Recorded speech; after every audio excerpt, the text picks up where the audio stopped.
Pero vamos a los temas de hoy. Y aunque quisiera comenzar hablando de la caja, don José Isabel Blandón, muy buen día. Buenos días. ¿Cómo está? Muy bien. Me alegro. Estaba muerto de la risa ahí con lo que conversaba. Usted de lo que baila pasa nada más. Ah, no, te baila típico. No, yo no bailo mucho. Ahí mi esposa también hizo una muestra de amor. Es una concesión de amor. Porque cuando a la mujer le gusta bailar, eso lo llevan en el ADN. Y por lo general buscan una pareja que baila también, pero hay concesiones. Ustedes son un ejemplo. Yo sé de lo que tiene el mismo paso, no importa el género que te suena. Ustedes son un ejemplo de la capacidad de amar que tienen las mujeres. Oiga, mire, esta reflexión que hacía, porque me vino como un flachazo aquel mercado, usted se acuerda que estaba acá en el área de Curundú, era una cosa triste. Y qué lindo, fue difícil la mudanza, me acuerdo que no se querían ir de allí, pero no tenían las condiciones. Y cuando se mudaron, allá todo estaba como en su lugar, bien lindo, bien bonito. Lo sigue estando, pero veo que ahora ya hay alimentos en el piso nuevamente como había antes en el mercado. Me recordó aquel mercado en ese cuadro. Siento como que se ha quedado chico o hay algo que está pasando que a mí se me pasó. Ese capítulo se me pasó, de verdad que sí. No sé cómo lo observa usted. Sí, mira, no es un tema solamente de infraestructura, es un tema de darle mantenimiento a esa infraestructura y de hacer cumplir una reglamentación de uso. Entonces, sí siento que eso se ha relajado bastante en el mercado. No puedo hablar tanto de esta administración, sino sobre todo de los 5 años anteriores, porque realmente Merca empezó a funcionar finalizando el gobierno de Varela. También ahí había una planificación y hay 1 o 2 galeras, creo que no se han terminado, y había terrenos que estaban destinados para actividades de procesamiento de los alimentos que llegaban ahí. Por ejemplo, para bajar la merma. Exacto. O sea, que tú pudieras agarrar los tomates que ya no se podían vender y poder hacer salsa de tomate o pasta de tomate desde allí mismo del mercado. O sea, que fueran actividades complementarias al mercado. También se ha dicho muchas veces que debe haber algún tipo de facilidad, porque hay una realidad. Hay gente que viene del interior en sus camiones y vende sus productos de allí y se quedan los días que sean necesarios hasta que terminan de vender y ahí no hay un lugar adecuado donde alojarse o demás, y ellos no son de que llego ahí, me voy a ir a un hotel a quedarme y dejo el carro ahí con el camión con las cosas. ¿No? Entonces, es más, ellos tienen por costumbre dormir en sus camiones, en sus mulas. Entonces, esa realidad hay que entenderla y tratar de ver cómo la manejas, porque en parte eso es lo que genera también mucha anarquía en el mercado, porque tiene gente que está ahí pernoctando, entonces después hay tú no tienes idea de lo que era el mercado anterior en horas de la noche. Eso era Sodoma y Gomorra. No, ahí pasa de todo. Yo sí fui de noche, ¿no? Pero lo que no podemos darnos el lujo de abrir el espacio para que vuelva a suceder lo mismo. Si existen esas necesidades hay que llenarlas. Pero en fin, era una reflexión al calce. Yori, el que viene ahora, conoce bien eso porque él estuvo en el mercado anterior también y era un dirigente de los arrendatarios, así que te pueden hablar bien de la diferencia entre una cosa y la otra. Totalmente. No, el salto fue de un polo al otro, antípodas, totalmente. Pero lo que no podemos darnos es el lujo de dormirnos en los laureles y que volvamos a lo que había antes. Ese desorden, esa anarquía, la sentí un poco al momento de entrar, ¿no? Porque la comida en el piso, eso no sé. No, a mí no es algo que me agrade. Pero vamos a lo que Dios nos trajo, vamos al tema de la Caja de Seguro Social que concentra la atención prácticamente de todo el país. El curso de aguas que ha llevado este tema en la Asamblea y el manejo también que ha tenido el Ejecutivo en este asunto, ¿cómo lo analiza usted?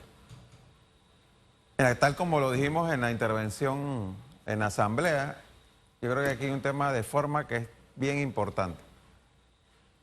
De acuerdo con abrir el espacio de consultas, y dentro de las consultas va a llegar de todo. Gente que te va a hacer un razonamiento muy analítico, con propuestas, y gente que va a ir a desahogarse. Eso es parte de la democracia, es parte de las particularidades de nuestro país, y hay que saber aprovechar esa oportunidad de escuchar distintas opiniones y entender qué está sintiendo el pueblo con respecto a esta reforma. para mí me preocupa mucho el primer debate en sí, después que pasa este proceso de consulta. Este es un proyecto de ley de 210 artículos, bien complejo en muchos temas. Solo el artículo 170, la reforma del artículo 170, que es la que tiene que ver con el sistema de pensiones, es un artículo complejísimo para muchos entender los cambios que se están dando. Entonces, la reglamentación que aprobó la Comisión de Salud dice expresamente en uno de sus artículos que en el primer debate los diputados van a tener una sola oportunidad para hablar de 30 minutos. O sea, le están cortando el derecho a la segunda vuelta, pero están asumiendo además que todo el proyecto en primer debate se va a discutir en un solo bloque. Nosotros lo que hemos planteado es que yo pueda entender que no vayas a discutir artículo por artículo, pero sí me parece razonable que tú dividas la discusión en primer debate por lo menos en unos 5 bloques. Porque una cosa es el tema eminentemente administrativo de la caja, otro es el tema del programa de enfermedad y maternidad, por ejemplo, otro es el tema del IBM, hay temas financieros, hay una serie de cosas que se están tocando ahí. Por ejemplo, no se ha hablado suficiente, a mi juicio, de los cambios que se están introduciendo en el tema de la afiliación y los pagos de los trabajadores independientes. Hay cambios bien importantes allí y para mí en la dirección incorrecta, porque lo que se aconseja es ver cómo tú promueves que los trabajadores independientes vayan a cotizar porque realmente sienten que hay un beneficio de cotizar. Este proyecto de ley lo que hace es prácticamente obligarlos a cotizar bajo la amenaza de multas, de sanciones y además en condiciones mucho más onerosas de lo que cotizan hoy en ¿Qué día. propondría usted, por ejemplo? Mira, lo que ya se propuso en el 2005, que en vez de aumentar, como están aumentando en casi 5% la cotización de los independientes, hay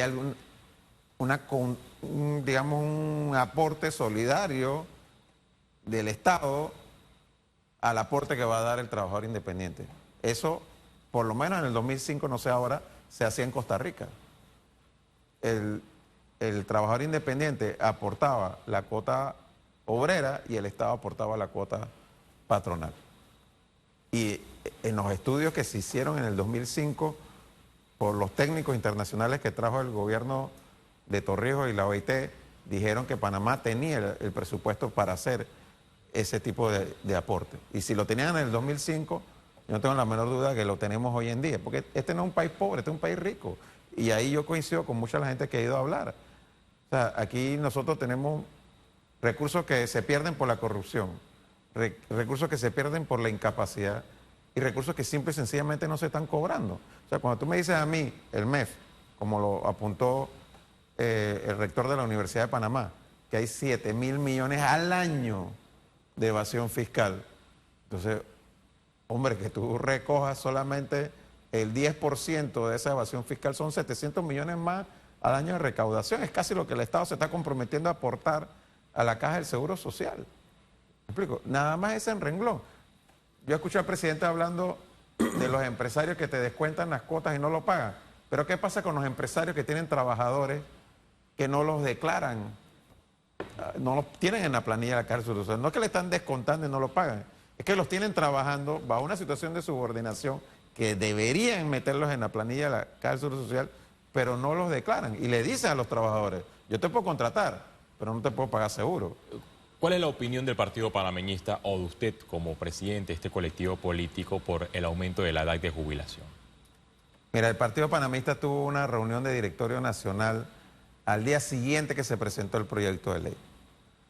Obviamente en ese momento no se había leído todo el proyecto de ley y ahí se tomaron varias decisiones. Y eso fue con la participación de la mayoría de los miembros de la bancada, que algunos son miembros del directorio, otros no, y aún así estaban presentes. Ahí primero se delegó en la Comisión Técnica de Salud del partido revisar el proyecto y hacer un planteamiento que todavía estamos porque se termine ese documento de la mesa técnica. Segundo, se dio una instrucción a la bancada, en ese momento no en detalle el proyecto, porque reitero, no se había estudiado ni analizado todo el proyecto, de que teníamos que facilitar el mayor debate posible sobre el proyecto. No. Y sí, hubo un planteamiento de que por un lado íbamos a apoyar todo lo que fuera en la dirección de salvar el programa de IBM y de mejorar el servicio de las prestaciones de salud a los asegurados y sus dependientes. Y el planteamiento específico ahí sí estuvo en un tema de que nos oponíamos al aumento de la edad de jubilación y nos oponíamos a cualquier reforma que fuera en detrimento del carácter público y de solidaridad que debe tener la Caja del Seguro Social y que es parte del concepto que estuvo tras la creación de la Caja del Seguro Social en el 1941, en un gobierno precisamente del doctor Arnulfo Arias Madrid.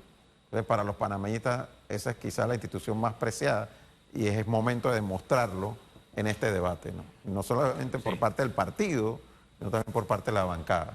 Y es triste, porque miren, me ha traído, hoy he venido recordando, así como me acordé del mercado de acá de Curundú, mercado de abastos. Es que hoy es jueves de TVT. Ahí está el Por detalle, eso, usted por eso. clarito, hermano, de verdad que usted cada día se me parece más atenógeno, de verdad que sí. Oiga, me acuerdo que durante la administración Varela... Y lo miro y ya le estoy encontrando los parecidos. No, que Es que la gente en la calle dice que yo soy el hijo. la gente lo dice. Pero cada día encuentro más razones para creer lo que la gente dice. Oiga, recuerdo que con esa máxima de que los panameñistas tienen un cariño muy especial por la Caja, durante la administración Varela, en este espacio le insistíamos en la necesidad de que dejara de jugar con la opinión pública, nombrar a los actuarios, porque se nombraba, no le pagaban, la persona renunciaba, de que, no, si estamos buscando uno, y por ahí se fueron los 5 años y no atendieron el tema de la Caja de Seguro Social. Y es triste que hoy nosotros tengamos como país que enfrentar la acumulación de 3 gobiernos consecutivos que miraron por otro lado. Pero en el caso de los panameñistas, la incomodidad radica más porque siendo una institución que nació de ustedes, la lógica indicaría de, yo voy a hacer algo por salvar eso, porque eso lo creó el fundador de mi partido. Bueno, una cosa así, ¿no? Porque más o menos de esa forma tienden a pensar algunos políticos. Así que no necesariamente todos los panameñistas le tienen un cariño especial a la institución y se demostró en un gobierno panameñista, pero usted no puede responder por eso. Yo solamente hago un recorderis de algo que aquí hicimos, también, porque aquí se lo decíamos. Oye, entonces está complicando. Ajá, hagamos un recorderis un poquito más, en un espacio de tiempo un poco más largo. En el periodo de Endara fue la primera reforma que se hizo para tratar de salvar la Caja del Seguro Social después de los 21 años de dictadura y el desfalco que le hicieron a la Caja del Seguro Social y se pagó un precio político alto por esa reforma. En el periodo de Mireya se hizo el diálogo por la seguridad social que luego no pudo terminar en una reforma, lamentablemente, porque en ese tiempo la Asamblea la controlaba la oposición, básicamente. De hecho, ahí fue que conocí yo a Dinomón en la mesa de IBM, discutiendo el tema de las reformas a la Caja del Seguro Social. Y en el gobierno de Varela, cierto es, y se lo cuestionamos, que no se abordó el tema de hacer los informes actuariales como lo ordenaba la ley, con respecto a la Caja del Seguro Social, pero sí tengo que decir que la aportación de Varela como político al tema de la seguridad social en el país es lo que en otros países se conoce como la pensión asistencial o pensión no contributiva o 120 a los 65, que en esta reforma se está proponiendo pasarla del Ejecutivo a la Caja del Seguro Social y subirla a 144. Eso no es un subsidio, como dicen algunos. Es un tema de que la seguridad social debe incluir a todos aquellos adultos mayores que lleguen a edad de jubilación para que tengan cómo cubrir sus gastos básicos. Hay algunos que lo pueden hacer a través de sus contribuciones, hay otros que no, pero no es porque no han trabajado a lo largo de su vida, sino porque las condiciones del mercado laboral panameño, donde 1 de cada 2 panameños está en la informalidad, donde los que trabajan en el sector agropecuario, por ejemplo, en el interior de la República, las empleadas domésticas, las amas de casa, no cotizan al Seguro Social como cotiza un trabajador formal. Entonces, tú podías optar por decirle, bueno, ese es su problema, ustedes vean qué hacer, o el Estado, en ese espíritu de solidaridad, establecer el sistema de pensiones no contributivas. Eso se propuso en el documento que se le presentó al gobierno de Martín Torrijos en el 2005 y no lo quisieron hacer. Y la posición del panameñismo en ese momento en la Asamblea fue: hay que crear las pensiones asistenciales, y eso se propuso por parte de Juan Carlos Varela en el 2009, fue 100 a los 70 y después en su gobierno 120 a los 65. Y casi 200.000 panameños hoy no reciben jubilación, pero sí reciben esa pensión asistencial. Y recuerdo que cuando se dio el gran debate de este tema, uno de los argumentos que se utilizaba, voy a recordar dos ya que estamos mirando para atrás, ¿no? Voy a usar dos. Uno, de que esta propuesta tenía como objetivo que esa deuda que se tenía con trabajadores del sector agropecuario, gran deuda que también se le atañía a quien encabezaba la propuesta, que era el señor Varela, decía: oye, tú quieres que todos le paguemos a lo que tú no le pagas seguro en la finca. Ese argumento se utilizó en ese momento. Y se utilizaron muchísimos más, pero al final es una deuda social que hay y se enfrenta. Ahora se presenta, vamos al presente, porque la verdad es que yo no sé si usted ha visto cuando usted ha hervido leche. Usted ha hervido leche. Claro. Cuando la leche se derrama, hermano, te dice: ay, usted está pendiente de la leche. Y la leche ahí y no se mueve. Y usted de pronto hace que parpadea un poquito y se derramó la leche. Acá parpadeamos por 3 administraciones y la leche se derramó. Aquí no hay que darle vuelta de ojo. Y nos encuentra en una situación bien complicada esta decisión. O sea, no es una decisión fácil. Ese tema de que esta contribución de los 120 a los 70 pase al Seguro Social, ¿usted le ve alguna ventaja? ¿Le parece correcta? ¿Debe quedarse como está? ¿Qué opinión tiene? Me preocupa que quede ahora como una responsabilidad de la Caja del Seguro Social y luego el Estado no cumpla con hacer la transferencia a la Caja. Me explico, porque entiendo, no estuve yo presente, pero me comentaron algunos que sí lo estuvieron, que el director de la Caja, Dino Mon, dijo que eso era como un yapi, que el Mides le iba a depositar en la cuenta a la Caja del Seguro Social o a los beneficiarios del sistema el dinero. Pero en la ley queda que eso es parte ahora del Fondo de Reserva y que es parte de la responsabilidad de la Caja del Seguro Social. Entonces, reitero, si en algún momento el gobierno no lo paga, le queda el muerto a la Caja del Seguro Social.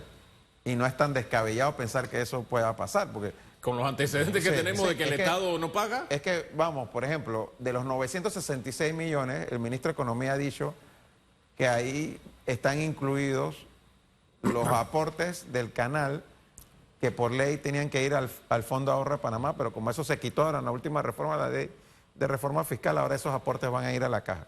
Y que ellos calculan que son 300 millones anuales. Pero ¿qué pasó con esa ley en el periodo pasado, en el gobierno pasado? No se lo depositaron al Fondo de Ahorro de Panamá. Entonces, puede ser que este gobierno tenga toda la intención de hacerlo y que de hecho lo haga, pero no hay ninguna garantía de que gobiernos posteriores lo hagan. Ahí hay que sacarle la punta al lápiz. Como no lo hicieron con el FAP. Ahí hay que sacarle la punta al lápiz, dejar eso bien claro, buscarle alguna forma de blindar el aporte, por ejemplo. Por supuesto que sí, y yo sí creo que no hay que cerrar la puerta, porque tú escuchas gente que dice: bueno, cobrar los 250 millones de morosidad no resuelve el problema porque el problema es más grande. Pero es que nada solo va a resolver el problema, a menos que tú me digas: vamos a aumentar la edad de jubilación, aumentar la densidad de cuotas, y ya eso solo resuelve el problema, porque nadie se va a jubilar. Pero yo creo que sí, nosotros tenemos que pensar en cómo se mejora el recaudo de las cotizaciones, no tanto como aumentar la cotización, el recaudo. Hay mucha gente que hoy, debiendo cotizar, no cotiza a la Caja del Seguro Social. Luego está el tema de sí, cómo disminuyes la corrupción, idealmente eliminarla, pero por lo menos ir recortando todos esos huecos por los que se va el dinero producto de la corrupción, porque en este país y en la región los organismos internacionales calculan que la corrupción le cuesta un 10% más o menos a los gobiernos. Calculan un presupuesto de 20.000 millones al año, 10% son 2.000 millones cada año. Pero si se recupera ese dinero, igual aún no se puede rescatar la Caja de Seguro Social porque faltaría más recursos. Se nos acaba el tiempo, señor Blandón, pero me gustaría preguntarle si usted se decanta por la creación del sistema único de pensiones que se propone en este proyecto, o volver al sistema solidario, o apuesta a un sistema de cuentas individuales. En menos de un minuto, porque se nos acabó el tiempo. Apuesto al sistema solidario. El de cuentas individuales ha demostrado en toda América Latina que no te garantiza una buena pensión. Los resultados son más bien, en todos los estudios, que lo que se llama la tasa de reemplazo, o sea, lo que tú recibes de jubilación versus tu salario, es un promedio de 30%. Excepto El Salvador, que allá se tuvieron que tomar medidas, y El Salvador es un caso digno de análisis. Allá están funcionando las AFP, y para aumentar el 30%, lo que hizo el gobierno después de un largo debate fue establecer el máximo de ganancia que puede tener la AFP, y lo que había ganado sobre ese margen que estableció, entonces se dedica a lo que es el aumento que fue de aproximadamente el 30% para todas las jubilaciones. Pero en fin, es un tema digno de, bueno, pero aquí quieren, análisis, ¿no? Aquí quieren que pasemos, y la ley, el proyecto de ley está abriendo esa posibilidad de que una sola administradora de fondo de pensión pueda administrar todo el dinero de la reserva de la Caja del Seguro Social. Entonces, queremos ir hacia allá. Ahí hay tres en el... Creo que si la memoria no me es infiel, porque uno lee tantas cosas ya con este tema que a veces se le cruzan los cables. Gracias por acompañarnos esta mañana. ¿Cómo no? Hacemos una pausa, regresamos en segundos.